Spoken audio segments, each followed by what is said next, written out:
Hi all, welcome back. Study കോർണറിൻ്റെ പുതിയൊരു വീഡിയോയിലേക്ക് എല്ലാവർക്കും സ്വാഗതം. ഇന്ന് നമ്മൾ പഠിക്കാൻ പോകുന്നത് 10th സ്റ്റാൻഡേർഡ് ഇംഗ്ലീഷ് മീഡിയം ബയോളജിയിലെ 5ാമത്തെ ചാപ്റ്ററായ ഇമ്മ്യൂണിറ്റി ആൻഡ് ഹെൽത്ത് കെയറിലെ ബാക്കിയുള്ള ഭാഗമാണ്. കഴിഞ്ഞ ക്ലാസ്സിൽ നമ്മൾ ബാക്ടീരിയൽ ഡിസീസിനെ കുറിച്ച് പഠിച്ചു കഴിഞ്ഞതാണ്. ലെപ്റ്റോസ്പൈറോസിസും അതുപോലെ ട്യൂബർകുലോസിസും പഠിച്ചതാണ്. ഇന്ന് നമുക്ക് പഠിക്കാനുള്ളത് വൈറസ് എന്താണ്, അവയുണ്ടാക്കുന്ന രോഗങ്ങൾ എന്താണ്, ഫംഗസുകളെ കുറിച്ച്, അങ്ങനെ വിവിധ തരം രോഗകാരികളെ കുറിച്ചിട്ടാണ് ഇന്നത്തെ ക്ലാസ്സിൽ പഠിക്കാൻ പോകുന്നത്. അപ്പോൾ നമുക്ക് നേരെ ക്ലാസ്സിലേക്ക് പോയാലോ? അതിനു മുന്നേ ഒരു കാര്യം കൂടി, വീഡിയോ ആദ്യമായിട്ട് കാണുന്നവരുണ്ടെങ്കിൽ ചാനൽ ഒന്ന് സബ്സ്ക്രൈബ് ചെയ്യുക, വീഡിയോ ഒന്ന് ലൈക്ക് ചെയ്യുക, ഒന്ന് ഹൈപ്പ് ചെയ്യുക, അതുപോലെ നിങ്ങളുടെ വിലയേറിയ അഭിപ്രായങ്ങൾ കമൻറ്റുകളായിട്ട് കൂടി ഒന്ന് രേഖപ്പെടുത്തുക. അപ്പോൾ ഓക്കെ മക്കളെ, നമുക്ക് നേരെ ക്ലാസ്സിലേക്ക് പോകാം. Virus enter the body and multiply using the genetic mechanism of host cells. അതായത് ഒരു വൈറസ് നമ്മുടെ ബോഡിയിലേക്ക് വന്നു എന്ന് കരുതുക. അത് നമ്മുടെ ബോഡിയുടെ ജെനറ്റിക് മെക്കാനിസം ഉപയോഗിച്ചിട്ടാണ് അതിൻ്റെ നമ്പർ ഇൻക്രീസ് ചെയ്യുക, അതായത് മൾട്ടിപ്ലൈ ചെയ്യുക. അതായത് നമ്മുടെ ബോഡിക്കകത്ത്, നമ്മുടെ സെൽസിനകത്തെ ജെനറ്റിക് മെറ്റീരിയൽ എന്ന് പറയുമ്പോൾ DNA ആണ്. നമ്മുടെ DNA ഉപയോഗിച്ചുകൊണ്ടാണ് വൈറസ് അതിൻ്റെ നമ്പർ ഇൻക്രീസ് ചെയ്യുക. സംഭവം ഇത്രയേ ഉള്ളൂ. ഹോസ്റ്റ് സെൽസിൻ്റെ ജെനറ്റിക് മെക്കാനിസം ഉപയോഗിച്ചുകൊണ്ട് വൈറസ് അതിൻ്റെ മീൻസ് അത് മൾട്ടിപ്ലൈ ചെയ്യും. Thereby they destroy the cells and cause diseases. അപ്പോൾ നമ്മുടെ സെൽസിൻ്റെ ജെനറ്റിക് മെക്കാനിസം ഉപയോഗിച്ചു, അതിന് നമ്പർ മൾട്ടിപ്ലൈ ചെയ്തു, അങ്ങനെ നമ്മുടെ സെല്ലിനെ അത് നശിപ്പിച്ച് കളയും. They destroy the cells and cause diseases. അങ്ങനെ അവർ ഡിസീസ് കോസ് ചെയ്യും. നിങ്ങൾക്ക് ടെക്സ്റ്റ് ബുക്കിൽ കൊടുത്തിരിക്കുന്ന വൈറസിൻ്റെ പിക്ചറും കാണാം. ഇവിടെ ഒരു കറക്റ്റായിട്ടുള്ള മറ്റൊരു പിക്ചർ കൂടെ കൊടുത്തിട്ടുണ്ട്. കുറച്ചുകൂടി 3 ഡയമെൻഷനിലുള്ള മറ്റൊരു ഇമേജ് കൂടെ കൊടുത്തിട്ടുണ്ട്. ഇങ്ങനെ പല ടൈപ്പ് വൈറസുകൾ നമ്മുടെ ചുറ്റുമുണ്ട്. അത് നമ്മുടെ ബോഡിയിലേക്ക് കയറിക്കഴിഞ്ഞാൽ നമുക്കത് ഡിസീസ് ഉണ്ടാക്കും. എങ്ങനെ ഡിസീസ് ഉണ്ടാക്കും? നമ്മുടെ ബോഡിയുടെ ജെനറ്റിക് മെക്കാനിസം ഉപയോഗിച്ചുകൊണ്ട് അത് അതിൻ്റെ നമ്പർ മൾട്ടിപ്ലൈ ചെയ്യും. As a result we will get disease and our cells will get destroyed. നമ്മുടെ സെൽസ് ഡിസ്ട്രോയ് ആയി പോവും, നമുക്ക് ഡിസീസും വരും. നെക്സ്റ്റ്, ഇമ്പോർട്ടൻ്റ് ആയിട്ടുള്ള ഒരു ഡിസീസിനെ കുറിച്ച്, ഒരു വൈറൽ ഡിസീസിനെ കുറിച്ച് നമുക്ക് പഠിക്കാനുണ്ട്. ഏതാണത്? എയ്ഡ്സ്. എന്താണ് AIDS? Acquired immunodeficiency syndrome. ഒരു വൈറൽ ഡിസീസാണ്. ഫുൾ ഫോം പഠിക്കണം. ചിലപ്പോൾ എയ്ഡ്സിൻ്റെ ഫുൾ ഫോം ചോദിച്ചാലോ? ഓപ്ഷണൽ ടൈപ്പ് ക്വസ്റ്റ്യൻസ് നമുക്ക് വരുന്നതല്ലേ. അപ്പോൾ ആദ്യത്തെ 4 നമുക്ക് ഓപ്ഷണൽ ടൈപ്പ് ക്വസ്റ്റ്യൻ ആണ്. അതിൽ ചിലപ്പോൾ എന്ത് വരാം? എയ്ഡ്സിൻ്റെ ഫുൾ ഫോം ചോദിച്ചേക്കാം. അപ്പോൾ എയ്ഡ്സ് എന്താണ്? അക്വയേർഡ് ഇമ്മ്യൂണോ ഡെഫിഷ്യൻസി സിൻഡ്രോം ആണ് എയ്ഡ്സിൻ്റെ ഫുൾ ഫോം. പാത്തജൻ എന്ന് പറയുന്നത് ഹ്യൂമൺ ഇമ്മ്യൂണോ ഡെഫിഷ്യൻസി വൈറസ് ആണ്, HIV വൈറസ്. ഓക്കെ, HIV എന്ന് പറഞ്ഞാൽ മതി, കാരണം ആ HIV ഫുൾ ഫോമിൽ തന്നെ വൈറസ് ഉണ്ട്. അപ്പോൾ HIV അഥവാ ഹ്യൂമൺ ഇമ്മ്യൂണോ ഡെഫിഷ്യൻസി വൈറസ് ആണ് ഈ രോഗം ഉണ്ടാക്കുന്നത്. എയ്ഡ്സ് ഉണ്ടാക്കുന്നത് പാത്തജൻ ഏതാണ്? HIV ആണ്. ഇനി എങ്ങനെയാണ് ഇത് നമ്മുടെ ബോഡിയെ അഫക്റ്റ് ചെയ്യുന്നത് നോക്കാം. T ലിംഫോസൈറ്റ്സിനെയാണ് ഇത് അഫക്റ്റ് ചെയ്യുക. It affects T lymphocytes. The virus attacks and destroys them by multiplying using the genetic mechanism of T lymphocyte. മക്കളെ, നിങ്ങൾക്കറിയാം T lymphocyte എന്ന് പറയുന്നത് നമ്മുടെ ബോഡിയിലെ ഇമ്മ്യൂൺ സെൽസ് ആണ്. ആ ഇമ്മ്യൂൺ സെൽസിനെ തന്നെയാണ് ആര് പോയി അറ്റാക്ക് ചെയ്യുന്നത്? ഈ HIV വൈറസ്, അതായത് ഈ എയ്ഡ്സിൻ്റെ virus, human immunodeficiency virus പോയി അറ്റാക്ക് ചെയ്യുന്നത്. അപ്പോൾ ആസ് എ റിസൾട്ട് ഈ T ലിംഫോസൈറ്റിൻ്റെ ജെനറ്റിക് മെക്കാനിസം ഉപയോഗിച്ചുകൊണ്ട് അവരതിൻ്റെ നമ്പർ ഇൻക്രീസ് ചെയ്യും. T ലിംഫോസൈറ്റ് മുഴുവൻ നശിച്ചു പോവും. അതായത് നമ്മുടെ ബോഡിയുടെ ഇമ്മ്യൂൺ സിസ്റ്റം അവിടെ ഡിപ്രസ്ഡ് ആയി. Okay, as a result, the body's ability to fight disease is reduced and gradually the condition reaches to AIDS. അതായത് ഗ്രാജുവലായിട്ട് നമ്മുടെ ബോഡിയുടെ T ലിംഫോസൈറ്റ് മുഴുവൻ നശിച്ചു പോകുന്ന സമയത്ത് നമ്മുടെ ബോഡിക്ക് ഇമ്മ്യൂണിറ്റി പവർ കുറഞ്ഞു വരും. ഇതാണ് എയ്ഡ്സ് എന്ന കണ്ടീഷനിലേക്ക് നമ്മളെ കൊണ്ടെത്തിക്കുന്നത്. ഇനി എന്തൊക്കെയാണ് symptoms? Primary symptoms are similar to other viral diseases, but when the immunity decreases, fatal diseases such as pneumonia, tuberculosis and some types of cancer, etc. may develop. മക്കളെ, സിമ്പിളായി പറഞ്ഞുതരാം. സാധാരണ ഒരു വൈറൽ ഡിസീസിൻ്റെ സെയിം സിംറ്റംസ് ഒക്കെ ഇയാളും കാണിക്കും, എയ്ഡ്സും കാണിക്കും. പക്ഷേ എന്താ പ്രശ്നം എന്നറിയോ? സാധാരണ ഒരു ഡിസീസ് വന്നാൽ നമ്മുടെ ഇമ്മ്യൂൺ സിസ്റ്റം വർക്ക് ചെയ്ത് അതിനെ നശിപ്പിക്കാൻ ശ്രമിക്കും, അല്ലേ? ഇവിടെ ഇമ്മ്യൂൺ സിസ്റ്റം വർക്ക് ചെയ്യുമോ? ഇല്ല. എന്തുകൊണ്ട് വർക്ക് ചെയ്യില്ല? ഇമ്മ്യൂൺ സിസ്റ്റത്തെ തന്നെയാണ് ഡിസീസ് അഫക്റ്റ് ചെയ്തത്. അപ്പോൾ ശരീരത്തിൽ വരുന്ന ഏതൊരു ചെറിയ രോഗം പോലും മാരകമായി തീരും. ഒരു എക്സാമ്പിൾ പറയുകയാണെങ്കിൽ, ഇപ്പോൾ നമുക്ക് കോൾഡ് വന്നു എന്ന് കരുത്, കഫ് ആൻഡ് കോൾഡ് വന്നു. ഈ കഫ് ആൻഡ് കോൾഡിനെതിരെ പ്രതിരോധിക്കാൻ ശരീരത്തിന് പറ്റുമോ? ഇല്ല. അത് പതിയെ ന്യൂമോണിയ പോലത്തെ മാരക രോഗങ്ങളായി മാറും. സംഭവം മനസ്സിലായോ? ഇതാണ് പലപ്പോഴും എയ്ഡ്സ് രോഗികളെ മരണത്തിലേക്ക് തള്ളിവിടുന്നത്. ചെറിയ രോഗങ്ങൾ പോലും കോംപ്ലിക്കേറ്റഡ് ആയി മാറുകയും ആ രോഗി മരിച്ചു പോവുകയും ചെയ്യും. അപ്പോൾ ക്ലിയർ ആണല്ലോ. അപ്പോൾ ന്യൂമോണിയ, ട്യൂബർകുലോസിസ്, അതുപോലെ ചില ടൈപ്പ് ക്യാൻസർ ഒക്കെ ഇതിൻ്റെ ഭാഗമായിട്ട് ഡെവലപ്പ് ചെയ്ത് വരാറുണ്ട്. പ്രധാന കാരണം T ലിംഫോസൈറ്റ് ഇല്ലാതായി. ദെൻ മോഡ് ഓഫ് ട്രാൻസ്മിഷൻ, ഇത് പഠിക്കണേ. എങ്ങനെയാണ് HIV പകരുന്നത്? ഓക്കെ, ഒരാൾക്ക് HIV ഉണ്ടെങ്കിൽ അതെങ്ങനെയാണ് മറ്റൊരാളിലേക്ക് എത്തുന്നത് നോക്കാം. HIV can be transmitted through sexual contact with an infected person. ഒരു ഇൻഫെക്റ്റഡ് പേഴ്സണുമായിട്ടുള്ള സെക്ഷൽ കോണ്ടാക്റ്റ്, അതായത് ഒരാൾക്ക് എയ്ഡ്സ് ഉണ്ടെങ്കിൽ ആ വ്യക്തിയുമായിട്ടുണ്ടാകുന്ന സെക്ഷൽ കോണ്ടാക്റ്റ് മറ്റൊരാളിലേക്ക് കൂടി ഡിസീസ് പകരാൻ കാരണമാകും. അതുപോലെ by sharing needles and syringes that are not HIV free. ഇത് വളരെ റെലവൻസ് ഉള്ളൊരു ടോപ്പിക്കാണ്. നമുക്കറിയാം ഇന്നത്തെ കണ്ടീഷനിൽ പലപ്പോഴും ഡ്രഗ് അബ്യൂസ് കൂടിക്കൊണ്ടിരിക്കുകയാണ്. നമ്മൾ ഈ ചാപ്റ്ററിൻ്റെ തുടക്കത്തിൽ കണ്ടതുപോലെ ഡ്രഗ് അബ്യൂസ് കൂടിക്കൊണ്ടിരിക്കുകയാണ്. ഡ്രഗ്സ് യൂസ് ചെയ്യുന്ന ആൾക്കാർ പലപ്പോഴും ഒരു ടീമായിട്ടായിരിക്കും ചെയ്യുന്നത്. അപ്പോൾ ആ ഗ്രൂപ്പിൽ ആർക്കെങ്കിലും ഒരാൾക്ക് HIV അണുബാധ ഉണ്ടെങ്കിൽ അവർ യൂസ് ചെയ്ത സെയിം സിറിഞ്ചും നീഡിലും ബാക്കിയുള്ളവർ കൂടി ഷെയർ ചെയ്യുന്നത് വഴി ഈ ഡിസീസ് ആ ഗ്യാങ്ങിൽപ്പെട്ട മുഴുവൻ ആൾക്കാരിലേക്കും സ്പ്രെഡ് ചെയ്യും. മനസ്സിലായോ? അതുപോലെ through transfusion of blood or organs containing HIV. ഇപ്പോൾ എനിക്ക് HIV ഉണ്ടെന്ന് വിചാരിച്ചോ, ഞാൻ മറ്റൊരാൾക്ക് ബ്ലഡ് ഡൊണേറ്റ് ചെയ്യുകയാണ്, അല്ലെങ്കിൽ എൻ്റെ ഓർഗൻസ് മറ്റൊരാളിലേക്ക് കൊടുക്കുകയാണ്. അപ്പോൾ ഈ കണ്ടീഷനിലും എയ്ഡ്സ് പകരും. And from an infected mother to the foetus, ഒരു ഇൻഫെക്റ്റഡായ അമ്മയിൽ നിന്ന് അവരുടെ കുട്ടിയിലേക്കും, അതായത് പ്രഗ്നൻസി പീരിയഡിൽ ഡെലിവറി ടൈമിൽ ആ കുട്ടിയിലേക്കും ഈ ഡിസീസ് സ്പ്രെഡ് ആവും. അപ്പോൾ ഈ 4 മോഡ്സ് ഓഫ് ട്രാൻസ്മിഷൻ എന്ന് പറയുന്നത്. ഈ 4 രീതിയിൽ മാത്രമേ എയ്ഡ്സ് പകരുന്നുള്ളൂ. ഒന്നുകൂടെ പറയാം. ഒന്ന്, sexual contact with infected person, and by sharing needles and syringes that are not HIV free, through the transfusion of blood or organs containing HIV, and from an infected mother to the fetus. ഇതാണ് 4 രീതി. AIDS പകരുന്ന mode of transmission എന്ന് പറയുന്നത് ഈ 4 മറ്റൊരു സാഹചര്യത്തിലും എന്ത് പകരുന്നില്ല? AIDS പകരുന്നില്ല. അതായത് എനിക്കിപ്പോൾ എയ്ഡ്സ് ഉണ്ടെങ്കിൽ ഞാൻ നിങ്ങൾക്ക് ഷെയ്ക്ക് ഹാൻഡ് തന്നാലോ, നിങ്ങളൊന്ന് ഹഗ് ചെയ്താലോ, നിങ്ങളുടെ കൂടെ ഫുഡ് കഴിച്ചാലോ, ഇങ്ങനെയൊന്നും, അല്ലെങ്കിൽ ഒരേ ടോയ്ലറ്റ് യൂസ് ചെയ്താലോ, ഒരേ പോണ്ടിൽ ഒരേ കുളത്തിൽ കുളിച്ചാലോ ഒന്നും എന്ത് ചെയ്യുന്നില്ല? ഈ ഡിസീസ് സ്പ്രെഡ് ആവുകയില്ല. ഓക്കെ, മനസ്സിലായല്ലോ. അപ്പോൾ എയ്ഡ്സ് രോഗികളോട് ഒരു സഹാനുഭൂതി ഡെവലപ്പ് ചെയ്തെടുക്കേണ്ടത് അത്യാവശ്യമാണ്. അവരും നമ്മളെപ്പോലെ മനുഷ്യരാണ് എന്ന കൺസിഡറേഷനോട് കൂടി വേണം നമ്മൾ കാണാൻ വേണ്ടിയിട്ട്. Then treatment. Currently there is no medicine to completely cure AIDS. AIDS പൂർണ്ണമായും ചികിത്സിച്ച് മാറ്റാനുള്ള മെഡിസിൻസ് ഒന്നും ഇന്ന് അവൈലബിൾ അല്ല. However, through antiretroviral therapy, that means ART. Through antiretroviral therapy, it is possible to control the multiplication of the virus and maintain the patient's immunity. അതായത് നിങ്ങൾക്കറിയാം നമ്മുടെ പേഷ്യൻസിൻ്റെ immune സിസ്റ്റത്തെയാണ് ഈ ഡിസീസ് അഫക്റ്റ് ചെയ്തത്. അതുകൊണ്ട് തന്നെ ഇമ്മ്യൂൺ സിസ്റ്റം കംപ്ലീറ്റ്ലി കൊലാപ്സ്ഡ് ആയിരിക്കും. അപ്പോൾ ഈ ഒരു സിറ്റുവേഷനിൽ ART എന്ന് പറയുന്ന ആൻറ്റി റിട്രോവൈറൽ തെറാപ്പി ചെയ്യുന്നതിലൂടെ നമുക്ക് കുറച്ചെങ്കിലും എന്ത് ചെയ്യാൻ പറ്റും? ഇമ്മ്യൂൺ സിസ്റ്റത്തിൻ്റെ അല്ലെങ്കിൽ ഇമ്മ്യൂണിറ്റി മെയിൻറ്റെയിൻ ചെയ്യാൻ വേണ്ടി സാധിക്കും. അതല്ലാതെ പ്രോപ്പറായിട്ടുള്ള ട്രീറ്റ്മെൻ്റ് ഒന്നും നിലവിൽ ഇല്ല. ഓക്കെ, പൂർണ്ണമായും ചികിത്സിച്ച് മാറ്റാനുള്ള സംവിധാനങ്ങളൊന്നും ഇല്ല. ഇപ്പോഴും റിസർച്ച് നടന്നുകൊണ്ടിരിക്കുകയാണ്. Scientist are working on technologies like CRISPR നിങ്ങൾ കേൾക്കും അടുത്ത ചാപ്റ്ററിൽ. ഓക്കെ, അടുത്ത ചാപ്റ്ററിൽ നമുക്ക് പഠിക്കാനുണ്ട് ക്രിസ്പർ സാങ്കേതിക വിദ്യ എന്താണെന്ന് പഠിക്കണം, ക്രിസ്പർ ടെക്നോളജി എന്താണെന്ന് പഠിക്കാനുണ്ട്. And genes editing. Okay, CRISPR gene editing to cut and remove HIV virus gene from the cells. അതായത് ക്രിസ്പർ എന്ന് പറയുന്നത് ഹൈ ആക്യുറസി ഉള്ള ഒരു സാങ്കേതിക വിദ്യയാണ്. അപ്പോൾ ഈ ക്രിസ്പർ എന്ന സാങ്കേതിക വിദ്യ ഉപയോഗിച്ചുകൊണ്ട് HIV വൈറസിന് കാരണമാകുന്ന അല്ലെങ്കിൽ HIVക്ക് റെസ്പോണ്ടഡ് ആയിട്ടുള്ള ജീൻസിനെ കട്ട് ചെയ്ത് മാറ്റി പകരം നല്ല ജീൻ ഇൻസേർട്ട് ചെയ്യാനുള്ള ടെക്നോളജീസൊക്കെ ഇപ്പോൾ ഡെവലപ്പ് ചെയ്യാൻ വേണ്ടി ശ്രമിക്കുന്നുണ്ട്.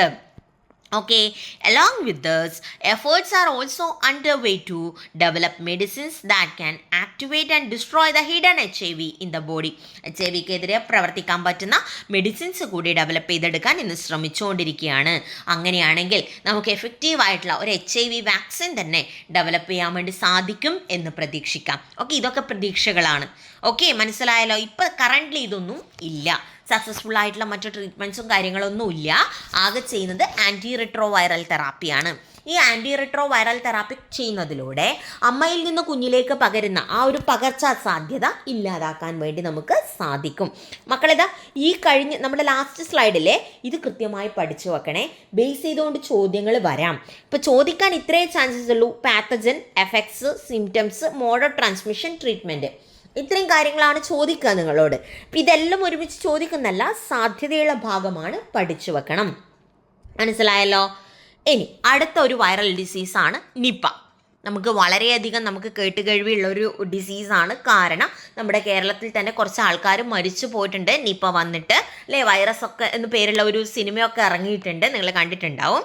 അപ്പോൾ ഈ നിപ്പയെ കുറിച്ചിട്ടാണ് നമ്മളിനി പഠിക്കാൻ പോകുന്നത്. പാത്തജൻ ആ പേര് തന്നെ ഉണ്ട്, നിപ്പ വൈറസ്. നിപ്പ വൈറസ് ആണ് പാത്തജൻ. എന്താണ് സിംറ്റംസ്? ഫീവർ ഉണ്ടാവും, ഹെഡ് ഏക്ക് ഉണ്ടാവും, muscular pain, cough, vomiting are initial symptoms. As the disease becomes severe, disorientation, epilepsy and loss of consciousness may occur. Okay, ഇതൊക്കെയാണ് symptoms. ഇത് just ഒന്ന് വായിച്ച് വിട്ട് നിങ്ങൾക്ക് കോമൺ ആയിട്ട് അപ്ലൈ ചെയ്യാൻ പറ്റും. ഓക്കെ, ഒന്ന് പഠിച്ചു വെച്ചാൽ മതി. ഈ മോഡ് ഓഫ് ട്രാൻസ്മിഷൻ പഠിക്കണം. മോഡ് ഓഫ് ട്രാൻസ്മിഷൻ നിങ്ങൾക്ക് അവിടെ കാണാം. ഒരു ഫ്രൂട്ട് ബിയറിംഗ് ട്രീ ഉണ്ട്, മാംഗോ ട്രീ ഉണ്ട്. അവിടുന്ന് കുറേ ഫ്രൂട്ട്സ് താഴെ വീണിട്ടുണ്ട്. ആ ഫ്രൂട്ട്സ് പന്നി കഴിക്കുന്നു. ആ പന്നി കഴിക്കുന്നതിലൂടെ ഈ വവ്വാലാണ് പ്രധാനപ്പെട്ട ആളെ. ബാറ്റ്സ് കടിച്ച ഫ്രൂട്ട്സ് താഴെ വീഴുന്നു, അത് പിഗ്സ് കഴിക്കുന്നു. ആ പിഗിനെ കഴിക്കുന്നതിലൂടെ മനുഷ്യനിലേക്ക് ഈ രോഗമെത്താം, അല്ലെങ്കിൽ പിഗിൽ നിന്ന് മനുഷ്യനിലേക്ക് എത്താം. ഇനി അതുപോലെ ഫ്രൂട്ട് ഈറ്റിംഗ് വവ്വാലുകൾ കടിച്ച പഴം, അല്ലേ, അതിൻ്റെ ഉമിനീര് കലർന്ന സാധനങ്ങൾ ഡയറക്റ്റ്ലി നമ്മൾ കഴിക്കുന്ന സമയത്തും നമുക്ക് ഈ ഡിസീസ് വരാം. അപ്പോൾ അതുകൊണ്ട് തന്നെ it's very important. You have to remove these kind of chances. Okay, ഇങ്ങനെയുള്ള ചാൻസസ് ഒന്നും നിങ്ങൾ എടുക്കാൻ വേണ്ടി പാടില്ല. എന്തെങ്കിലും ജീവികൾ കടിച്ചതിൻ്റെ ബാക്കിയുള്ള ഫ്രൂട്ട്സോ കാര്യങ്ങളോ കഴിക്കാൻ വേണ്ടി പാടില്ല. കൃത്യമായിട്ട് ഇവ അവോയ്ഡ് ചെയ്യേണ്ടതാണ്. പ്രശ്നം എന്താണെന്ന് വെച്ചാൽ ഇതിനും പ്രോപ്പറായിട്ടുള്ള മെഡിസിൻസ് ഇല്ല. Only supportive care is available to reduce the symptoms and complications of the disease. ഈ ഡിസീസിനെതിരെ പ്രോപ്പറായിട്ടുള്ള ഒരു മെഡിസിൻ ഇല്ല. പകരം എന്ത് മാത്രമേ നിലവിലുള്ളൂ? എന്തൊക്കെ സിംറ്റംസ് കാണിക്കുന്നോ ആ സിംറ്റംസിന് മാത്രം മരുന്ന് കൊടുക്കുന്നു. അതുപോലെ കോംപ്ലിക്കേഷൻസ് ഒഴിവാക്കാനുള്ള മരുന്ന് കൊടുക്കുന്നു. ഇത്രയേ നിലവിലുള്ളൂ. There are currently no antiviral medicines or vaccines. Currently vaccines or medicines ഒന്നും അവൈലബിൾ അല്ല. So you should be very careful. ഇത്തരത്തിലുള്ള രോഗകാരികളെ ഒഴിവാക്കാനുള്ള മാക്സിമം കെയർ നിങ്ങൾ എടുത്തേ തീരൂ. ഓക്കെ, ഫ്രൂട്ട് ഇനിയിപ്പം മാങ്ങയൊക്കെ പഴുക്കുന്ന കാലമാണ്. അപ്പോൾ നമ്മുടെ വീട്ടിലെ കുറച്ച് പ്രായമായ ആൾക്കാരൊക്കെ ഉണ്ടെങ്കിൽ, കുറച്ച് വയസ്സായ ആൾക്കാരൊക്കെ ഉണ്ടെങ്കിൽ അവർക്കുള്ള ഒരു ടെൻഡൻസിയാണ്, പണ്ടൊക്കെ അവർ ചെയ്തിരുന്നു, അല്ലേ? കണ്ണാരക്കണ്ണം കടിച്ചതിൻ്റെ ബാക്കിയൊക്കെ എന്ത് ചെയ്യും? അവർ ഫ്രൂട്ട്സ് നല്ല ഭാഗം നോക്കി കഴിക്കുന്ന ടെൻഡൻസിയുള്ള ആൾക്കാരുണ്ട്. അത്തരത്തിലുള്ള കണ്ടീഷൻസ് മാക്സിമം നമ്മൾ ഒഴിവാക്കിയേ തീരൂ. കാരണം അത് ശരീരത്തിന് നല്ലതല്ല. ഇതുപോലെയുള്ള നിപ്പ വൈറസ് അതിനകത്ത് ഒളിഞ്ഞിരിക്കുന്നുണ്ടാവും, നമ്മുടെ മരണത്തിന് വരെ കാരണമായേക്കാം. ഫേറ്റൽ റേറ്റ് വളരെ കൂടിയ ഡിസീസാണ്. മരണസാധ്യത വളരെയുള്ള ഡിസീസാണ്. നിങ്ങൾക്കറിയാം, ലാസ്റ്റ് ഒരു കൊറോണ വൈറസ് വന്നതൊക്കെ നിങ്ങൾക്കറിയാം. കൊറോണ വൈറസിൻ്റെ സ്പ്രെഡിങ്ങിനുള്ള ചാൻസസ് കൂടുതലാണെങ്കിലും അത്രത്തോളം ആൾക്കാരെ കൊല്ലാനുള്ള ശേഷി കൊറോണ വൈറസിന് ഇല്ലായിരുന്നു. അതേസമയം കൊറോണ വൈറസുമായിട്ട് കമ്പയർ ചെയ്യുന്ന സമയത്ത് നിപ്പയുടെ കേസിൽ ഫേറ്റൽ റേറ്റ് വളരെ കൂടുതലാണ്. നിങ്ങളെ കൊല്ലാനുള്ള ശേഷി വളരെ കൂടുതലാണ് നിപ്പ വൈറസിന്. അതുകൊണ്ട് തന്നെ സൂക്ഷിച്ചിരിക്കേണ്ട വൈറസാണ്. Be very careful. Okay, prevention is better than cure. അതൊന്നും മനസ്സിൽ വെച്ചാൽ മതി. Next, fungal disease. Viral disease ഈ പഠിച്ചത് മാത്രമല്ല കേട്ടോ, ഒരുപാട് വൈറൽ ഡിസീസ് വേറെയുണ്ട്, നിങ്ങൾ കേട്ടിട്ടുണ്ടാവും. പിന്നെ ചിക്കുൻഗുനിയ, ഡെങ്കു ഫീവർ, കൊറോണ, ഇതൊക്കെ പല ടൈപ്പ് വൈറൽ ഡിസീസസ് ആണ്. നമുക്ക് അത്ര ഒന്നും പഠിക്കാനില്ല. ടെക്സ്റ്റ് ബുക്കിലുള്ള 2 എണ്ണം നമ്മൾ കൃത്യമായി പഠിച്ചു വെക്കുക. പിന്നെ റെലവൻ്റ് ആയിട്ട് എന്തെങ്കിലും പുതിയ വൈറസോ കാര്യങ്ങളോ വരുന്നുണ്ടെങ്കിൽ അതുകൂടി ഒന്ന് നോക്കി വെക്കുന്നത് നല്ലതായിരിക്കും. അടുത്തത് ഫംഗൽ ഡിസീസ്. എന്താണ് ഫംഗസ്? ഫംഗസ് എന്ന് പറയുന്നത് microscopic as well as macroscopic organism ആണ്. നിങ്ങൾ കഴിക്കുന്ന മഷ്റൂമില്ലേ, മഷ്റൂം ഒരു ഫംഗസ് ആണ്. നിങ്ങൾ ഈ മാവ് പുളിപ്പിക്കാൻ ഉപയോഗിക്കുന്ന ഈസ്റ്റ് ഇല്ലേ, ഈസ്റ്റ് ഒരു ഫംഗസ് ആണ്. ഓക്കെ, അപ്പോൾ എല്ലാ ഫംഗസും ശരീരത്തിന് ദോഷകരമല്ല. നല്ല ഫംഗസുകളും ഉണ്ട്. എന്നാൽ അതേ സമയത്ത് ചില ഫംഗസുകൾ നമുക്ക് രോഗം ഉണ്ടാക്കുകയും ചെയ്യും. അപ്പം അത്തരത്തിലുള്ള പാത്തോജനിക് ആയിട്ടുള്ള ഫംഗസുകളെ കുറിച്ചിട്ടാണ് നമ്മൾ പഠിക്കുന്നത്. നോക്കിക്കോളൂ. Fungi can also cos various type of diseases in humans. മനുഷ്യനിൽ ഡിസീസ് ഉണ്ടാക്കാൻ ആർക്ക് പറ്റും? ഫംഗസിന് പറ്റും. These may directly infect the skins and nails or produce toxins leading to different diseases. ഈ ഫംഗസ് നമ്മുടെ ബോഡിയിലേക്ക് വന്നു കഴിഞ്ഞാൽ ഇത് ഡയറക്റ്റായിട്ട് നമ്മുടെ സ്കിന്നിനെയോ നെയിൽസിനെയോ നഖങ്ങളെയോ എഫക്റ്റ് ചെയ്യാം. ഇത് ടോക്സിൻസ് പ്രൊഡ്യൂസ് ചെയ്യും. ഈ ടോക്സിൻസ് ആണ് പല ടൈപ്പ് ഡിസീസസിലേക്ക് ലീഡ് ചെയ്യുന്നത്. നിങ്ങൾക്ക് ഇവിടെ കാണാം, ഒരു ഫംഗസിൻ്റെ പിക്ചർ ആദ്യം കൊടുത്തിട്ടുണ്ട്. പിന്നെ മൂന്നാമത്തതും ചില ഡിസീസുകളാണ്. റിംഗ് വേം ഇൻഫെക്ഷനും കാൻഡിഡിയാസിസും ആണ് കൊടുത്തിരിക്കുന്നത്. റിംഗ് വേം ഇൻഫെക്ഷനും കാൻഡിഡിയാസിസും ഇതൊന്ന് ഓർത്ത് വെക്കണേ. ഈ 2 ഡിസീസാണ് ഫംഗൽ ഡിസീസിൽ നമുക്ക് പഠിക്കാനുള്ളത്. ഫസ്റ്റ് വൺ നോക്കാം, റിംഗ് വേം. പേരിൽ മാത്രമേ വേം ഉള്ളൂ. ഇതൊരു വേം ഉണ്ടാക്കുന്ന ഡിസീസ് അല്ല, ഒരു ഫംഗൽ ഡിസീസ് ആണെന്ന് ഓർത്ത് വെക്കണം. അപ്പോൾ റിംഗ് വേം ഇൻഫെക്ഷൻ എങ്ങനെ പകരും? മോഡ് ഓഫ് ഇൻഫെസ്റ്റേഷൻ എങ്ങനെയാണ്? Through the infected person's contact contaminated object and from animals വഴിയോ കണ്ടാമിനേറ്റഡ് ആയിട്ടുള്ള വസ്തുക്കൾ തൊടുന്നത് വഴിയോ അല്ലെങ്കിൽ ഡയറക്റ്റ്ലി ഇൻഫെക്റ്റഡ് പേഴ്സൺസിലൂടെയോ ക്ലോസ് കോണ്ടാക്റ്റ് വഴിയോ ഈ ഡിസീസ് പകരും. സിംറ്റംസ് എന്താണ്? Circular reddish rashes, itching. എന്താ പറയുക, വളരെ സിവിയർ ആയിട്ടുള്ള ഇച്ചിങ് ഉണ്ടാവും. അതുപോലെ വട്ടത്തിൽ സർക്കുലർ ഷേപ്പിൽ റെഡ് പാച്ചസ് കൂടി നമുക്ക് കാണാം. ആ റെഡ് പാച്ചസിൽ കണ്ടിന്യൂസ് ആയിട്ട് നിങ്ങൾക്ക് എന്തുണ്ടാവും? ഇച്ചിങ് സെൻസേഷൻ ഉണ്ടാവും. ഇതാണ് റിംഗ് വേം ഇൻഫെക്ഷൻ. ഇത് പകരും കേട്ടോ. റിംഗ് വേം ഇൻഫെക്ഷനുള്ള ഒരാൾ യൂസ് ചെയ്ത ഡ്രസ്സ് ഉപയോഗിക്കുന്നത് വഴിയോ കണ്ടാമിനേറ്റഡ് ആയിട്ടുള്ള ഭാഗം ഡയറക്റ്റ്ലി ടച്ച് ചെയ്യുന്നത് വഴിയോ ഒക്കെ ഈ ഡിസീസ് പകരും. അടുത്തത് കാൻഡിഡിയാസിസ് വരുന്നതും ഡയറക്റ്റ് കോണ്ടാക്റ്റ് വഴിയാവാം, ത്രൂ ഷെയറിങ് ഓഫ് ക്ലോത്ത്സ് വഴി ആൻഡ് ത്രൂ സെക്ഷൽ കോണ്ടാക്റ്റ് വഴിയോ രോഗി ഉപയോഗിച്ച ഡ്രസ്സുകൾ ഉപയോഗിക്കുന്നത് വഴിയോ ഡയറക്റ്റ് കോണ്ടാക്റ്റ് വഴിയോ ഒക്കെ കാൻഡിഡിയാസിസ് എന്ന രോഗം പകരുന്നു. എന്താണ് പ്രധാനപ്പെട്ട സിംറ്റംസ്?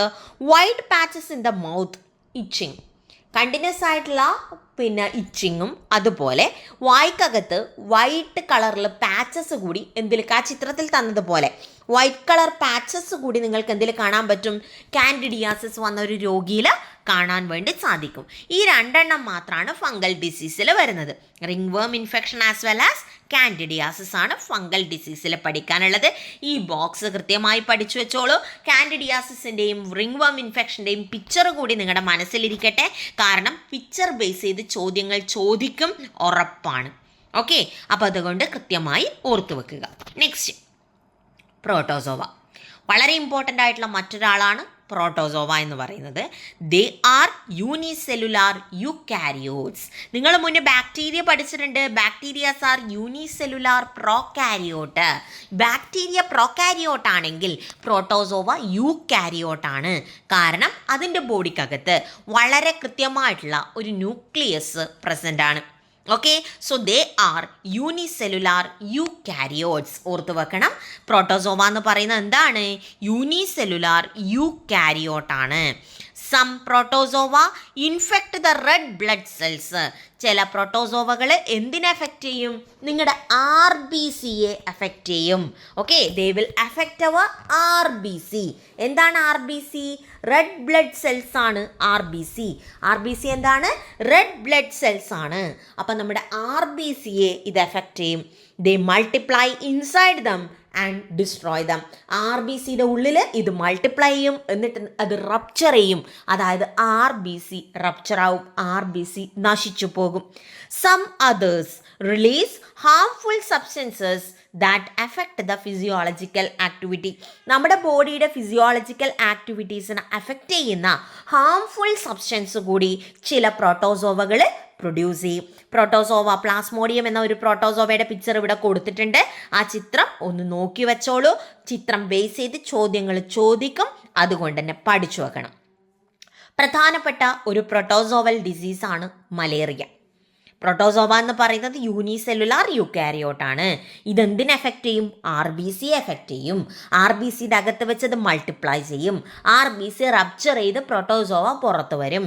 ഈ പുറത്ത് വന്ന പ്രോട്ടോസോവകൾ വീണ്ടും പുതിയ പുതിയ RBCകളെ എഫക്റ്റ് ചെയ്യും. അപ്പോൾ ടോട്ടലി RBC കൗണ്ട് കുറയും. ഇതൊക്കെയാണ് പ്രോട്ടോസോവൽ ഡിസീസിൻ്റെ പ്രശ്നങ്ങൾ.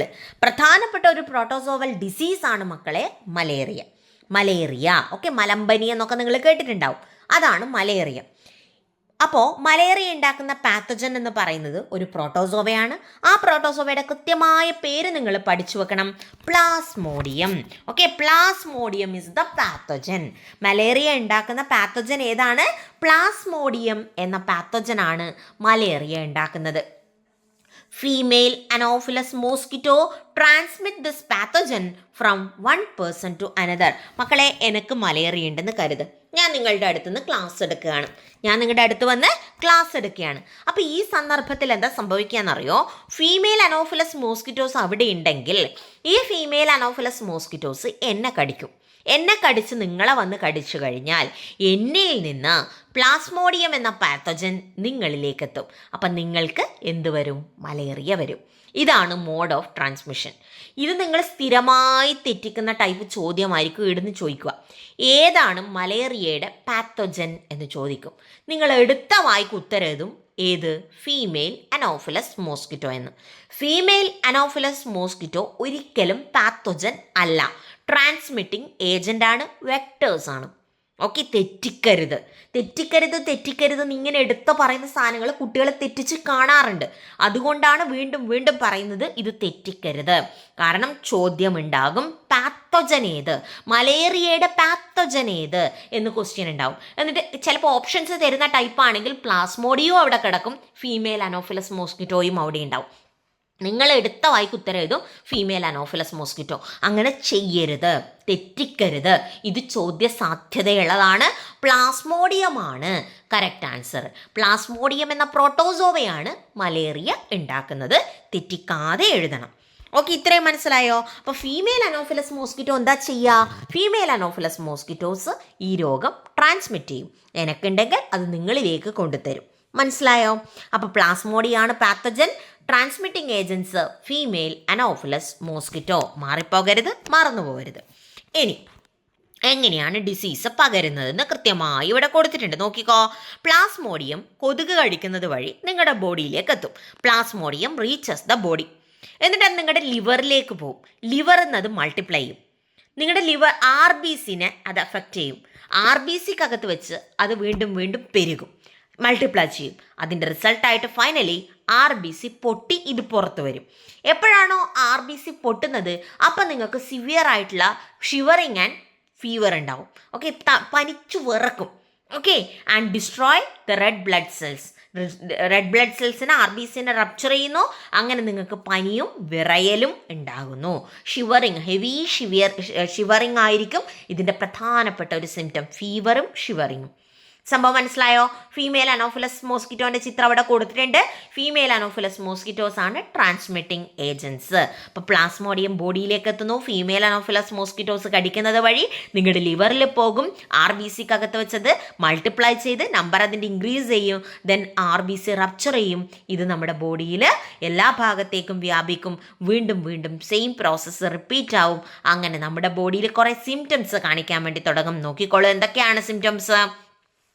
Intermittent fever, chills and shivering, headache, vomiting, muscular pain, body pain and fatigue are the symptoms. ഈ ഇൻ്റർമീഡിയൻ്റ് ഫീവർ എന്ന് പറയുന്നത് ഇടവിട്ടുള്ള പനി. എല്ലാ ദിവസവും പനിക്കൂല. എപ്പോഴാണോ RBC റപ്ചർ ആവുന്നത്, ഈ പ്ലാസ്മോഡിയം പുറത്ത് വരുന്നത്, അപ്പോൾ മാത്രമേ പനിക്കുള്ളൂ. ഇപ്പം ഇന്ന് പനിച്ചാൽ ചിലപ്പോൾ നാളത്തേക്ക് പനി ഉണ്ടാവില്ല. ഓക്കെ, പക്ഷെ മറ്റന്നാൾ വീണ്ടും പനിക്കും. ഇതാണ് intermittent fever. And chills, shivering, headache, vomiting, muscular pain, body pain and fatigue are the symptoms. Anti malarial medicines are used for the treatment. എന്താണ് ട്രീറ്റ്മെൻറ്റ്? ആൻറ്റി മലേറിയൽ മെഡിസിൻസ് ഉപയോഗിക്കുന്നതാണ് ഇതിനുള്ള ട്രീറ്റ്മെൻറ്റ്. മനസ്സിലായല്ലോ? പഠിച്ചു വെക്കണേ. ദെൻ അടുത്ത പ്രധാനപ്പെട്ട പ്രോട്ടോസോവൽ ഡിസീസ്, ഏറ്റവും relevance ഉള്ള പ്രോട്ടോസോവൽ ഡിസീസ്, അതിൻ്റെ പേരാണ് ഇത് അമീബിക് എൻസെഫലൈറ്റിസ് അമീബിക് എൻസെഫലൈറ്റിസ്. പഠിക്കേണ്ട പോയിന്റ്സ് മാത്രമേ നമ്മൾ പറയുന്നുള്ളൂ. അമീബിക് എൻസെഫലൈറ്റിസ് കോസ് ചെയ്യുന്നത് ഒരു പ്രോട്ടോസോവനാണ്. ആ പ്രോട്ടോസോവ ആ ടൈപ്പ് അമീബയുടെ പേരാണ് നെഗ്ലേരിയ ഫൗലറി. നെഗ്ലേരിയ ഫൗലറി പഠിക്കണേ. അമീബിക് എൻസെഫലൈറ്റിസ് കോസ് ചെയ്യുന്നത് ഒരു അമീബിയാണ്, ഒരു പ്രോട്ടോസോവനാണ്. അതിൻ്റെ പേരെന്താണ്? Naegleria fowleri. എന്താണ്? Naegleria fowleri. ഇതെവിടെയാ കാണുക? It is mainly found in stagnant and warm fresh water. കെട്ടിക്കിടക്കുന്ന ശുദ്ധമായ ജലത്തിൽ, ചൂടുള്ള വെള്ളത്തിലാണ് ആരുണ്ടാവുക? ഈ നെഗ്ലേരിയ ഫൗലറി ഉണ്ടാവുക. നമ്മളെ ടാങ്കിലൊക്കെയുള്ള വെള്ളത്തിൽ ഇവർ വളരാനുള്ള സാധ്യതകളുണ്ട്. ഓക്കെ, അപ്പോൾ അമീബിക് എൻസെഫലൈറ്റിസിൻ്റെ പ്രധാനപ്പെട്ട അല്ലെങ്കിൽ അമീബിക് എൻസെഫലൈറ്റിസ് വരാനുള്ള പ്രധാനപ്പെട്ട കാരണം എന്താണ്? സ്റ്റാഗ്നന്റ്, കെട്ടിക്കിടക്കുന്ന വെള്ളം, അതുപോലെ ഫ്രഷ് വാട്ടറാണ്, വാം വാട്ടറാണ്, ചൂടുള്ള കെട്ടിക്കിടക്കുന്ന വെള്ളത്തിലാണ്, ഫ്രഷ് വാട്ടറിലാണ് ഈ സാധനം, അതായത് നെഗ്ലേരിയ ഫൗലറി എന്ന അമീബ വളരുക. പകരുകയല്ല, വളരുക. Infection occurs when contaminated water enters the nose and the pathogen reach the brain through the nose. മൂക്ക് വഴി അല്ലേ, നമ്മൾ മുഖമൊക്കെ കഴുകുന്ന സമയത്ത്, ഈ വെള്ളത്തിൽ മുഖമൊക്കെ കഴുകുന്ന സമയത്ത് കണ്ടാമിനേറ്റഡ് വാട്ടർ വഴി നമ്മുടെ മൂക്കിനകത്ത് വഴി, മൂക്കിനുള്ളിലൂടെയാണ്, നോസിനകത്തു കൂടിയാണ് പാത്തജൻസ് നമ്മുടെ ബ്രെയിനിലേക്ക് എത്തുന്നത്. Therefore, the health department has informed that this disease can be prevented by avoiding bathing in or washing the face with stagnant and dirty water bodies. അതായത് കെട്ടിക്കിടക്കുന്ന വെള്ളത്തിലൊന്നും, നിങ്ങൾക്ക് ശുദ്ധമല്ല എന്ന് തോന്നുന്ന വെള്ളത്തിലൊന്നും എന്ത് ചെയ്യാതിരിക്കുക? കുളിക്കാനോ മുഖത്തൊന്നും കഴുകാനോ പാടില്ല. ഓക്കെ, അപ്പോൾ ഇതാണ് അമീബിക് എൻസെഫലൈറ്റിസ്. അമീബിക് എൻസെഫലൈറ്റിസിൻ്റെ പാത്തോജൻ എന്ന് പറയുന്നത് നെഗ്ലേരിയ ഫൗലറിയാണ്. ഈ നെഗ്ലേരിയ ഫൗലറി എവിടെയാണ് വളരുക? സ്റ്റാഗ്നന്റ് ആൻഡ് വാം ഫ്രഷ് വാട്ടറിലാണ് വളരുക. എങ്ങനെയാണിത് പകരുക? നമ്മൾ കുളിക്കുമ്പോഴോ മുഖം കഴുകുമ്പോഴോ ഒക്കെ മൂക്ക് വഴി ഈ പാത്തോജൻ നമ്മുടെ ബ്രെയിനിലേക്ക് എത്തും. ബ്രെയിനിലേക്ക് എത്തിക്കഴിഞ്ഞാൽ അത് പിന്നെ അതിൻ്റെ ഫുഡായി സ്വീകരിക്കുന്നത് എന്തിനെയാണ്? നമ്മുടെ ബ്രെയിനിനെയാണ്. So it will eat our brain. അതുകൊണ്ട് ഇതിനെ ബ്രെയിൻ ഈറ്റിംഗ് അമീബ എന്നുകൂടി പറയാറുണ്ട്. So Naegleria fowleri amoebic encephalitis എന്ന രോഗം ഉണ്ടാക്കുന്നു. So you should be very careful. Okay, അപ്പോൾ ഈ രോഗത്തിനെതിരെ നമ്മൾ പ്രതിരോധിക്കേണ്ടത് അത്യാവശ്യമാണ്. ഇപ്പോഴും നമുക്ക് മെഡിസിൻസ് ഒന്നും കൃത്യമായിട്ടില്ല. സോ നമ്മൾ ശ്രദ്ധിച്ചിരിക്കുക, അതേ ഇതിൽ ചെയ്യാനുള്ളൂ. ദെൻ നെക്സ്റ്റ്, ഇനി നമുക്ക് പഠിക്കാനുള്ളത് വേംസും രോഗം ഉണ്ടാക്കുന്നുണ്ട്. ആര്? വേംസ് പലപ്പോഴും അത്രക്ക് മൈക്രോസ്കോപ്പിക് ഒന്നല്ല, മാക്രോസ്കോപ്പിക് തന്നെ ആയിട്ടുള്ള വേംസും ഉണ്ട്. അപ്പം നിങ്ങൾക്ക് ഇവിടെ ഒരു ചാർട്ട് തന്നിട്ടുണ്ട്. National deworming day. നിങ്ങൾക്കറിയാം, സ്കൂളിൽ നിന്നൊക്കെ വിരഗുളികകൾ നിങ്ങൾക്ക് തരാറുണ്ട്, ആൽബൻഡസോൾ ടാബ്ലറ്റ്സ്. ഈ ആൽബൻഡസോൾ ടാബ്ലറ്റ്സ് കഴിക്കുന്നത് വഴി നമുക്ക് വിരകളെ തടയാൻ വേണ്ടി പറ്റും, അവരെ നശിപ്പിക്കാൻ പറ്റും. നോക്കിക്കോ, it is easy to control worm infections which cause nutritional deficiencies, anaemia and physical and mental developmental disorders in children. കുട്ടികളിലാണ് പ്രധാനമായിട്ടും വിരശല്യം ഉണ്ടാകുന്നത്, വേംസിൻ്റെ പ്രോബ്ലം ഉണ്ടാവുന്നത്. അതുകൊണ്ട് തന്നെയാണ് സ്കൂൾ കേന്ദ്രീകരിച്ചിട്ട് ഈ കുട്ടികൾക്ക് നമ്മൾ എന്ത് ചെയ്യുന്നത്? വിരഗുളികകൾ കൊടുക്കുന്നത്, ആൽബൻഡസോൾ ടാബ്ലറ്റ്സ് കൊടുക്കുന്നത്. ഏത് ദിവസമാണോ ഇത് പ്രൊവൈഡ് ചെയ്യുന്നത് നമ്മളതിനെ നാഷണൽ ഡീവേമിംഗ് ഡേ എന്ന് പറയും. ഓക്കെ, അപ്പോൾ ഇതെന്തിനാണ്? കുട്ടികളെ ഹെൽത്തി ആക്കി വെക്കാൻ വേണ്ടിയിട്ടാണ്. ചിൽഡ്രൻ വിത്തൗട്ട് വേം infection means they are healthy kids. Okay, അപ്പോൾ നമുക്ക് ഈ വേംസിനെ കൺട്രോൾ ചെയ്യാൻ വേണ്ടിയിട്ട് ആൽബൻഡസോൾ ടാബ്ലറ്റ്സ് ആണ് പൊതുവേ കൊടുക്കാറ്. ഇത് കൊടുത്താൽ എന്തൊക്കെ പ്രശ്നങ്ങൾ നമുക്ക് ഓവർകം ചെയ്യാൻ പറ്റും? ന്യൂട്രീഷണൽ ഡെഫിഷ്യൻസി ഉണ്ടാകാതിരിക്കാൻ വേണ്ടി ശ്രമിക്കാം. കാരണം നമ്മുടെ ബോഡിയിൽ ഈ വേംസ് വളരുന്നുണ്ടെങ്കിൽ നമ്മുടെ ന്യൂട്രിയൻസ് മുഴുവൻ അവർ സക്ക് ചെയ്തെടുക്കും. അതുകൊണ്ട് തന്നെ നമുക്ക് ന്യൂട്രീഷണൽ ഡെഫിഷ്യൻസീസ് ഉണ്ടാകാൻ ചാൻസ് ഉണ്ട്. നമ്മുടെ ബോഡിയിലുള്ള ഇമ്പോർട്ടൻ്റ് ആയിട്ടുള്ള ന്യൂട്രിയൻസ് ഒക്കെ എടുക്കുന്നത് വഴി പ്രത്യേകിച്ചും അനീമിയ പോലെയുള്ള ഡിസീസ് നമുക്ക് വരാൻ സാധ്യതയുണ്ട്. അനീമിയ എന്താണ്? ഒരു ഡെഫിഷ്യൻസി ഡിസോർഡറാണ്. എന്തിൻ്റെ കുറവ് മൂലം? നമ്മുടെ ബോഡിയിൽ അയേണിൻ്റെ കുറവ് മൂലം ഉണ്ടാകുന്ന ഡിസീസാണ് അനീമിയ. അതുപോലെ physical and mental developmental disorders കൂടി കുട്ടികളിൽ ഉണ്ടാകാറുണ്ട് ഈ വേം ഇൻഫെക്ഷൻ്റെ ഭാഗമായിട്ട്. സോ നമ്മൾ കൃത്യമായിട്ടുള്ള ഇടവേളകളിൽ ആൽബൻഡസോൾ ടാബ്ലറ്റ്സ് സ്കൂളിൽ നിന്നൊക്കെ തരുന്ന സമയത്ത് അത് കഴിക്കേണ്ടത് അത്യാവശ്യമാണ്. നിങ്ങൾക്ക് ഇവിടെ കാണാം, ഈ ഒരു പിക്ചറിൽ കാണാം, നമ്മുടെ ഇൻഡസ്റ്റൈനകത്ത്, സ്മോൾ ഇൻഡസ്റ്റൈനകത്ത് കെട്ടുപണഞ്ഞ് കിടക്കുന്ന ധാരാളം വേംസിൻ്റെ പിക്ചർ നിങ്ങൾക്ക് ഇവിടെ കാണാം. ഇത്തരത്തിൽ തന്നെയാണ് ബോഡിയിലെ ന്യൂട്രിയൻസ് മുഴുവൻ പോകുന്നതും. മനസ്സിലായോ? അപ്പോൾ കൃത്യമായ ഇടവേളകളിൽ ആൽബൻഡസോൾ ടാബ്ലറ്റ്സ് കഴിക്കുക, ഈ പ്രശ്നത്തിൽ നിന്നും മുക്തി നേടുക എന്നേ പറയാനുള്ളൂ. നമുക്ക് ഡീറ്റെയിൽസ് ഒന്ന് വായിക്കാൻ ശ്രദ്ധിച്ചേ. The parasitic worms such as pinworms, roundworms, etc. can cause diseases. These diseases are generally known as worm infestations. അതായത് ഇത്തരത്തിലുള്ള വേംസ് ഉണ്ടാക്കുന്ന ഡിസീസിനെ പൊതുവെ വിളിക്കുന്ന പേരാണ് worm infestation. The infection spreads from habits like nail biting, eating without washing hands or drinking contaminated water. ഇത് പകരുന്ന സാഹചര്യങ്ങൾ ഒന്ന് ഓർത്തു വെച്ചോ. നിങ്ങൾ തന്നെയാണ് ഇത് ഓർത്തു വെക്കേണ്ടത്. കാരണം നിങ്ങളിലൊക്കെയാണ് ഈ പ്രധാന ശീലങ്ങളുള്ളത്. നെയിൽ ബൈറ്റിംഗ്, ടെൻഷനൊക്കെ വരുമ്പോൾ SLC എക്സാമിൻ്റെ ടെൻഷനാണ്, നിങ്ങൾ എന്ത് ചെയ്യും? നഖം കടിക്കും. നിങ്ങളിൽ കുറച്ചു പേർക്കെങ്കിലും ഈ ശീലമുണ്ടാകും. അപ്പോൾ ഇത്തരത്തിൽ നെയിൽ ബൈറ്റിംഗ് വഴി, അതുപോലെ കൈ കഴുകാതെ ഫുഡ് കഴിക്കുക അല്ലേ? വല്ല സദ്യക്കോ കല്യാണത്തിനൊക്കെ പോയി കഴിഞ്ഞാൽ കൈയൊക്കെ കഴുകിയിട്ടാണോ നിങ്ങൾ ഫുഡ് കഴിക്കുക? ആണെങ്കിൽ നല്ലത്. അപ്പോൾ ഇങ്ങനെ കൈ കഴുകാതെ ഫുഡ് കഴിക്കുന്നതും അതുപോലെ കണ്ടാമിനേറ്റഡ് വാട്ടറൊക്കെ കുടിക്കുന്ന സാഹചര്യത്തിലാണ് വേം ഇൻഫെസ്റ്റേഷൻ നമ്മുടെ ബോഡിയിലേക്ക്, മീൻസ് ഈ പ്രശ്നം നമുക്ക് കാണാൻ വേണ്ടി സാധിക്കുന്നത്. Worm infestation causes fatigue, lack of enthusiasm, tiredness, lack of concentration, nutritional deficiency, loss of appetite, weight loss, stomach pain, dizziness and vomiting. ഒരുപാട് സിംറ്റംസ് ആണ് ഇതുണ്ടാക്കുന്നത് മക്കളെ. നിങ്ങൾ തന്നെ ആലോചിച്ചാൽ മതി. വയറിനകത്ത് നിറച്ചും വിരകളാണ്, വേംസ് ആണ്. നമ്മൾ കഴിക്കുന്നത് മുഴുവൻ അവരാണ് കഴിക്കുന്നത്. അപ്പോൾ നമുക്ക് എന്ത് ചെയ്യും? ലോസ് ഓഫ് അപ്പറ്റൈറ്റ് ഉണ്ടാവും, നമുക്കൊന്നും കഴിക്കണമെന്ന് തോന്നൂല, ആകെ ഒരു ക്ഷീണം ഉണ്ടാവും, ന്യൂട്രിയൻസിൻ്റെ ഡെഫിഷ്യൻസി ഉണ്ടാവും. അപ്പോൾ ഇതൊക്കെയാണ് പ്രധാനപ്പെട്ട സിംറ്റംസ്. അതൊന്ന് ഓർത്ത് വച്ചേക്കുക. ഇനി എന്താണ് ഇതിനുള്ള പരിഹാരം? Albendazole tablet. Albendazole destroys various types of worms and helps to prevent worm infestation. നമ്മുടെ ബോഡിയിൽ വേംസ് ഉണ്ടെങ്കിൽ അതിനെ നശിപ്പിക്കാനും ഫർദർ വേംസ് ബോഡിയിലേക്ക് കയറുന്നത് തടയാനും ആൽബൻഡസോൾ ടാബ്ലറ്റ്സിന് പറ്റും. So albendazole tablets are effective in preventing the spread of worm infestation too. അതുകൊണ്ടാണ് ഒരു ഫാമിലിയിൽ എല്ലാവർക്കും, നിങ്ങൾ ഹോസ്പിറ്റലിലൊക്കെ പോയിട്ട് ഈ വിരശല്യമൊക്കെ പറഞ്ഞു കഴിഞ്ഞാൽ ഒരു ഫാമിലിയിൽ എല്ലാവർക്കും കഴിക്കാൻ അവരെന്ത് ചെയ്യും? ആൽബൻഡസോൾ ടാബ്ലറ്റ്സ് എഴുതും. ഈവൻ കുട്ടികൾക്ക് അടക്കം. കുട്ടികൾക്ക് ഇതിനുള്ള സിറപ്പ്, കുഞ്ഞുമക്കൾക്കാണെങ്കിൽ സിറപ്പ് അവൈലബിൾ ആണ്. കാരണം ഈ വിരകൾ ബോഡിയിൽ വളർന്നു കഴിഞ്ഞാൽ അവർക്ക് വേണ്ട ന്യൂട്രിയൻസ് ഒന്നും കിട്ടില്ല. അപ്പോൾ ന്യൂട്രിയൻസിൻ്റെ ഡെഫിഷ്യൻസി ഉണ്ടാകും. അതൊക്കെ വളരെ സീരിയസ് ആയിട്ടുള്ള ഇഷ്യൂസാണ് കുഞ്ഞുമക്കളുടെ കേസിൽ. അപ്പോൾ അവർക്ക് സിറപ്പ് അവൈലബിൾ ആണ്. ബാക്കിയുള്ളവർക്ക്, വലിയ കുട്ടികൾക്കും അല്ലെങ്കിൽ മുതിർന്നവർക്കും ആൽബൻഡസോൾ ടാബ്ലറ്റ്സും അവൈലബിൾ ആണ്. അപ്പോൾ ഇനിയെങ്കിലും സ്കൂളിൽ നിന്ന് കിട്ടുന്ന സമയത്ത് അതൊന്ന് കഴിക്കാൻ ശ്രദ്ധിക്കുക. നെക്സ്റ്റ്, പ്രധാനപ്പെട്ട ഒരു വേം ഇൻഫെസ്റ്റേഷൻ മൂലമുണ്ടാകുന്ന ഒരു പ്രധാനപ്പെട്ട രോഗമാണ് ഫൈലേറിയാസിസ്. ഇതാണ് മന്ത്. ഫൈലേറിയാസിസ് അഥവാ എലിഫൻറ്റിയാസിസ് എന്നൊക്കെ പറയുന്ന ഒരു ഡിസീസ്. എലിഫൻറ്റിയാസിസ് എന്നൊക്കെ പറയാനുള്ള കാരണം അതിൻ്റെ പ്രശ്നം തന്നെയാണ്. നോക്കിയേ, ഒരാളുടെ കാല് നോക്കി ആന കാല് പോലെ ആയിട്ടുണ്ട്. അതുകൊണ്ടാണ് എലിഫൻറ്റിയാസിസ് എന്ന് വിളിക്കുന്നത്. ഇത് കാലുകളെ മാത്രമല്ല അഫക്റ്റ് ചെയ്യുക, പുരുഷന്മാരിലെ സ്ക്രോട്ടത്തെ, അതുപോലെ സ്ത്രീകളിൽ സ്തനങ്ങളെ, അതായത് ബ്രസ്റ്റിനെയൊക്കെ അഫക്റ്റ് ചെയ്യുന്ന ആ ഭാഗങ്ങളെയൊക്കെ വീക്കമുണ്ടാക്കുന്ന, സിവിയർ ഇൻഫ്ലമേഷൻ ഉണ്ടാക്കുന്ന രോഗമാണ് ഫൈലേറിയാസിസ് എന്ന് പറയുന്നത്.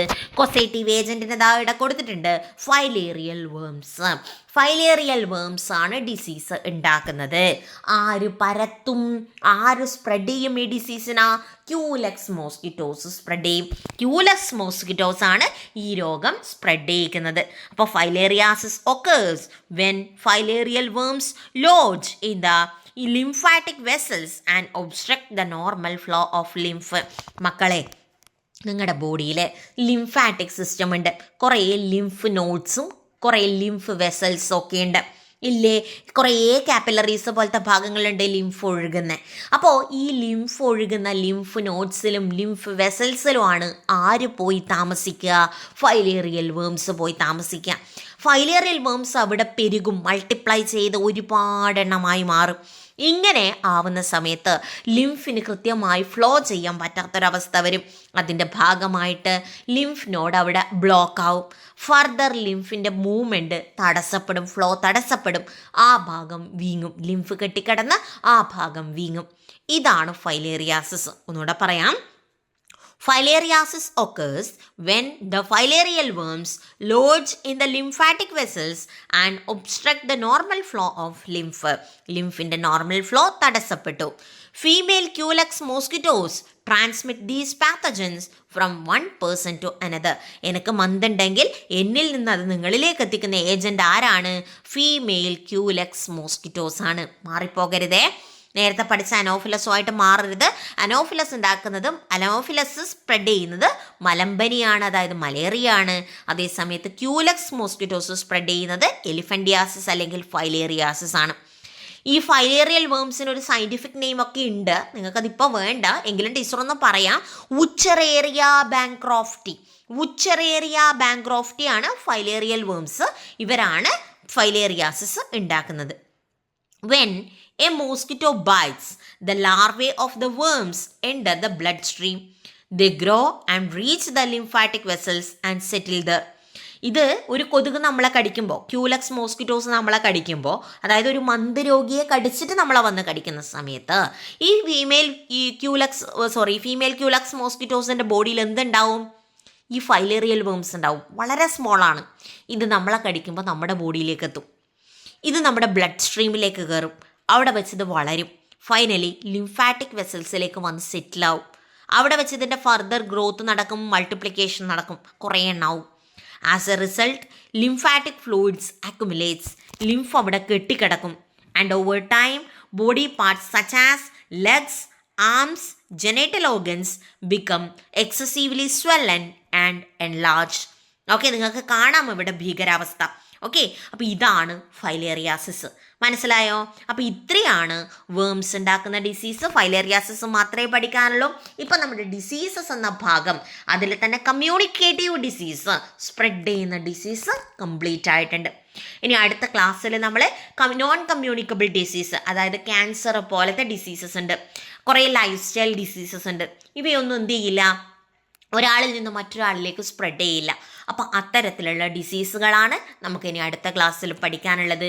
കൂടാതെ ഹെറിഡിറ്ററി ഡിസീസും പഠിക്കണം, പാരമ്പര്യ രോഗങ്ങളും പഠിക്കണം. അച്ഛനിൽ നിന്നും അമ്മയിൽ നിന്നും നമുക്ക് കിട്ടുന്ന രോഗങ്ങളും ഉണ്ട്.